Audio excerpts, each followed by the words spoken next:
L'hypnose est un mot qu'on entend de plus en plus, une thérapie que l'on voit à la télévision, en cabinet, dans les hôpitaux, dans les salons et même dans la rue. L'association Hypnose propose des formations au street hypnose. Rencontre avec Pank, son fondateur.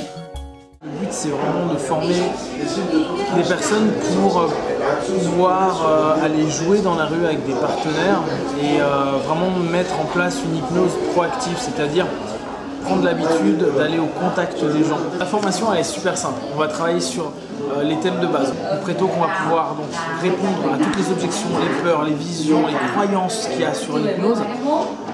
Après, on va pouvoir proposer des jeux, ce que l'on nomme habituellement des pré-tests.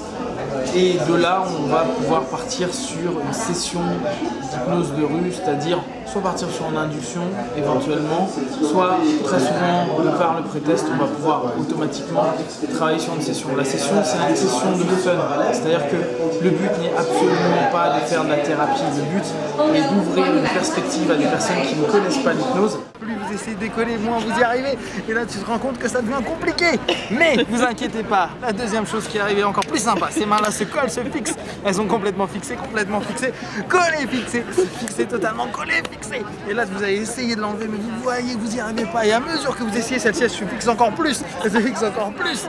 On étudie théoriquement pendant quelques minutes, on teste entre les apprenants et automatiquement tout ce qu'on apprend, on va le mettre sur le terrain. Ça dure 2 jours, ça coûte 375 €. L'idée étant de ne jamais prendre un gros groupe. Pourquoi? Parce que si on veut suivre les apprenants, si on veut les écouter, si on veut écouter leur sémantique, leur manière d'être, leur body language, les forces qu'ils ont et améliorer les faiblesses pour que ça en devienne des forces plus tard, on ne peut pas avoir beaucoup d'apprenants. Si pendant 2 minutes, le mec est comme cataleptique comme ça, et que tu lui ouvres les yeux et qu'il est encore comme ça, bah ça veut dire qu'il est quand même dans une gentille catalepsie. J'ai à peu près tout appris de A à Z.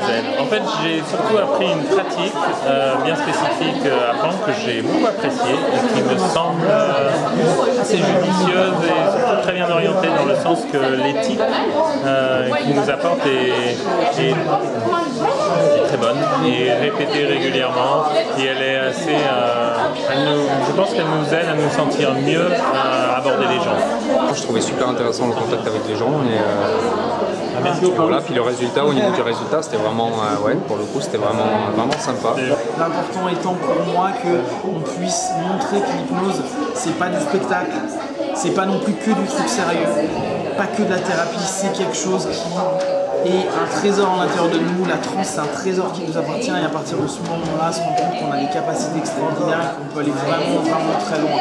Donc après ces 2 jours, je veux vraiment que les apprenants puissent se rendre compte des capacités que chaque personne leur propose, leur offre, les entraîner dans des transes qui sont douces, agréables, du jeu, du fun, de la rigolade, des sourires, des étoiles dans les yeux comme les gosses et prendre en même temps attention à ces gens-là pour ne jamais laisser quelqu'un qui vient d'une expérience hypnotique vagabonder sans qu'on y fait attention et qu'on ait pu le comprendre au maximum.